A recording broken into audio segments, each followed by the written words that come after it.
ขออภัยโทษพี่น้องปองปายอันนี้มาฮอดจนถึงเพิ่นเสียวเพิ่นเฮยเนาะ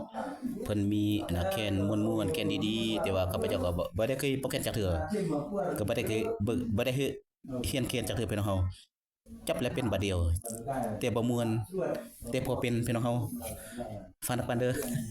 พี่น้องปองปายเฮาเด้อฝากเสียงแคนนี้อดีตนี้เป็นเสียงแคนอดีตมาแต่ลองเอืองหรือว่ามาแต่ใส่บ่ฮู้เนาะอดีตลองเอืองเป็นเสียงแคนที่เคยโด่งดังมาแล้วเนาะฝากนักปันเด้อพี่น้องเด้อ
จบเอาสำเร็จ